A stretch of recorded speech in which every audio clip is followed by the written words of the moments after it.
Bom dia. Outbound. Hoje vamos falar do futuro do Outbound. O meu nome é Rui Santos, sou diretor-geral da Impar. A Impar é uma empresa especializada em Customer Experience Management, damos formação e consultoria nesta área e queremos ajudá-lo a converter os seus clientes em seus fãs.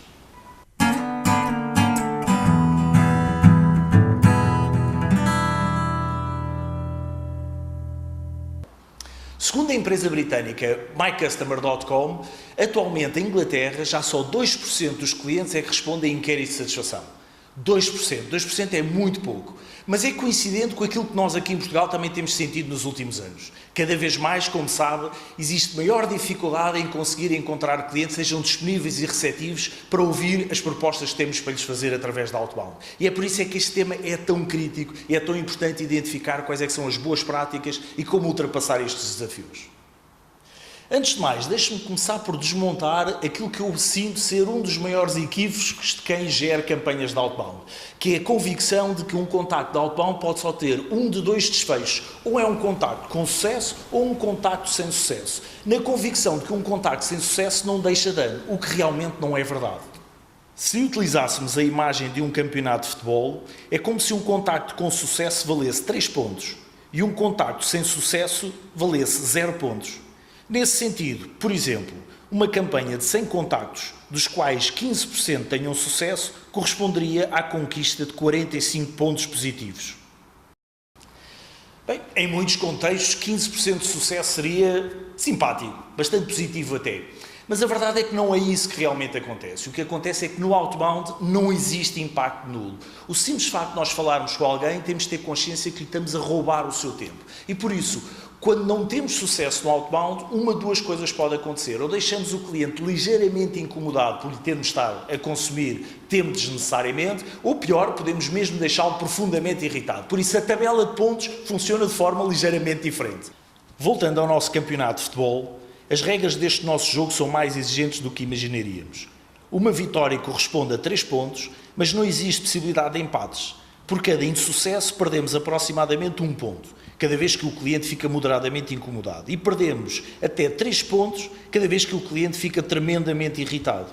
Por isso, numa campanha de 100 contactos com 15% de sucesso, se 80% dos clientes ficar moderadamente incomodado e apenas 5% de clientes profundamente irritados, então, feitas as contas, vamos ter um resultado de 50 pontos negativos e não os 45 positivos que tínhamos imaginado. Por isso, a questão que nos temos de colocar é precisamente essa. Será que faz sentido iniciar uma campanha de Outbound cuja expectativa é ter 15% de sucesso, sabendo que isso vai incomodar 85% dos nossos clientes? Provavelmente não. Uma campanha de Outbound tem de ser encarada como um teste americano. Cada vez que eu tenho sucesso, marco pontos, mas cada vez que eu tenho insucesso, retiro pontos a mim próprio. Por isso, eu tenho de ter realmente a expectativa de alcançar uma taxa de sucesso muitíssimo elevada. Ou seja, tem de ser muito poucos os clientes que ficam incomodados por receber uma chamada na qual não reconhecem qualquer utilidade. Vou-lhe então deixar 5 ideias-chave sobre este tema de como pode melhorar a performance de uma campanha de Outbound. Primeiro, antes de mais, uma questão de alinhamento interno. Nas nossas organizações é normal que quem concebe a campanha e quem a executa sejam pessoas diferentes. Ora, um dos primeiros trabalhos de quem concebe a campanha é precisamente ir vender a campanha, vender o produto a quem a vai executar. Porque ninguém consegue vender a alguém que não acredita. Por isso, preparar uma campanha de Outbound é muito mais do que escrever um script e confiar que alguém o vai executar perfeitamente. É mesmo um processo interno de venda, de convencer, de explicar o contexto e de fazer com que a pessoa que vai agarrar no telefone e começar a fazer chamadas acredita profundamente naquilo que vai fazer. 2. Personalização da oferta. Temos de afinar o tiro e temos de fazer com que o cliente sinta que aquilo que lhe estamos a dizer é para ele. Isso significa estudar profundamente a nossa base de dados de clientes e os contextos específicos onde cada oferta faz sentido. Todos nós sabemos que é mais fácil vender água a quem está a morrer de sede no deserto, da mesma maneira que é mais fácil vender uma bateria de alta duração a alguém que está a queixar-se que o seu telemóvel está sistematicamente a ficar sem bateria. Por isso, há que estudar os clientes, os seus perfis e os contextos em que cada oferta tem de ser apresentada.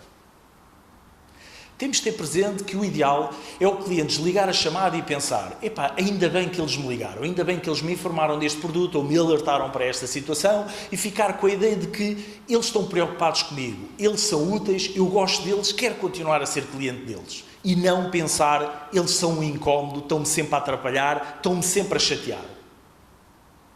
3. Passemos agora à execução do contacto propriamente dito.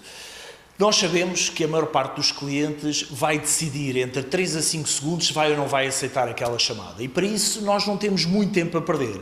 Temos de muito rapidamente e de uma forma muito segura transmitir ao cliente 2 mensagens. Logo após a apresentação, dizer qual o motivo do contacto e qual a duração estimada do mesmo. Estes 2 elementos vão ser determinantes para o cliente decidir se vai aceitar a chamada ou se vai começar a inventar uma desculpa para ligarmos mais tarde. Ora bem, comecemos pelo motivo do contacto. O motivo do contacto tem de ser do interesse do cliente. Um dos nossos maiores erros é reforçarmos o nosso interesse em fazer aquele contacto. Por exemplo, olha, tenho aqui um produto para lhe vender. Um produto para lhe vender é do meu interesse, mas o que nós temos de reforçar é o que é que o cliente ganha em escutar o que temos para lhe dizer.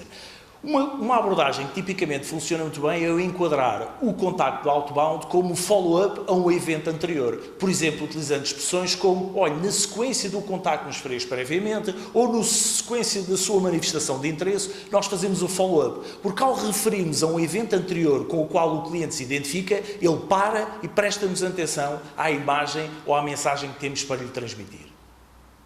O segundo aspecto é a duração do contacto. É absolutamente determinante. O cliente quer saber quanto tempo vai ficar ali connosco ao telefone. E por isso, o ideal era ser o mais objetivo possível. No limite, se não se conseguíssemos comprometer com o tempo, seria perfeito. É muito arriscado, porque nem sempre depende de nós, dependerá também do cliente e das questões que ele levantar. Por isso, algo que nós podemos dizer ao cliente, por exemplo, é: quantos temas temos para lhe apresentar?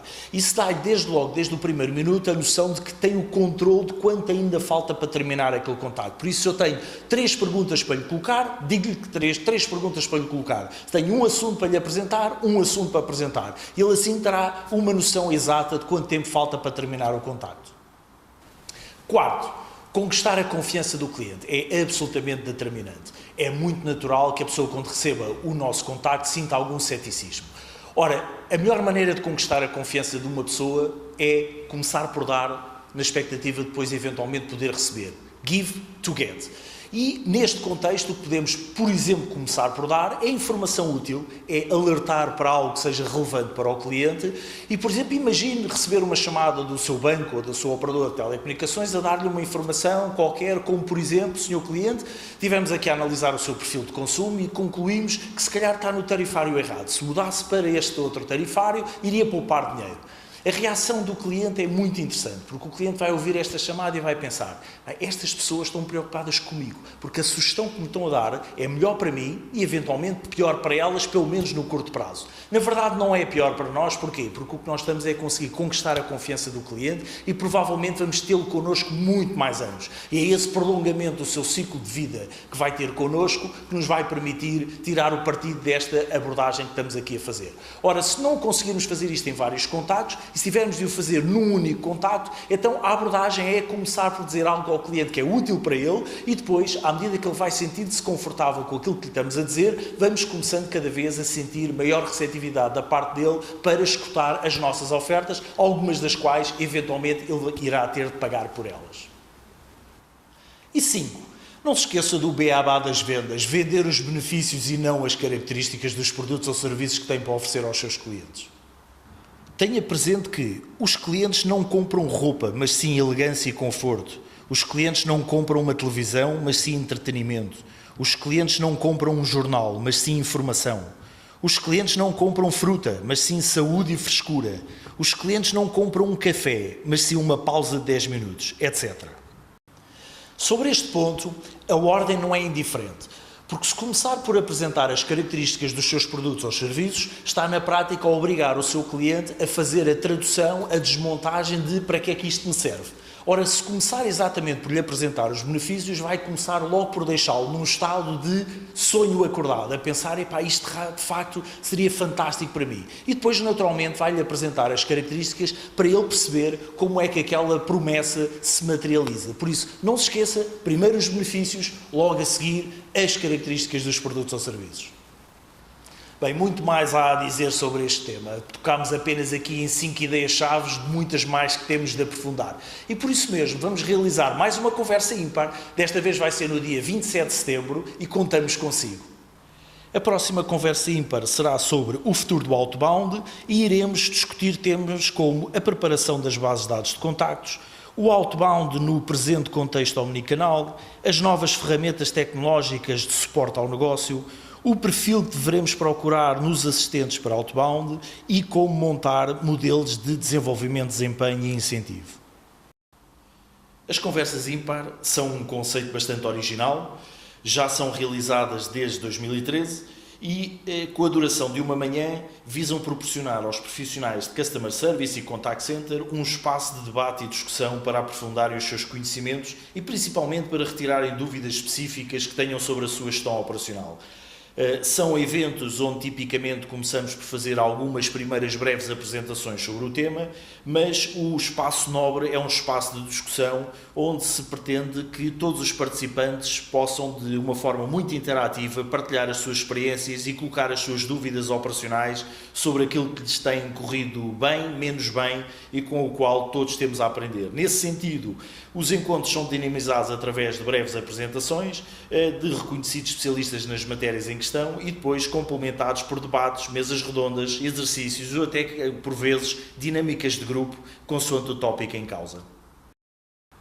Conto consigo no próximo dia 27 de setembro. Bom dia.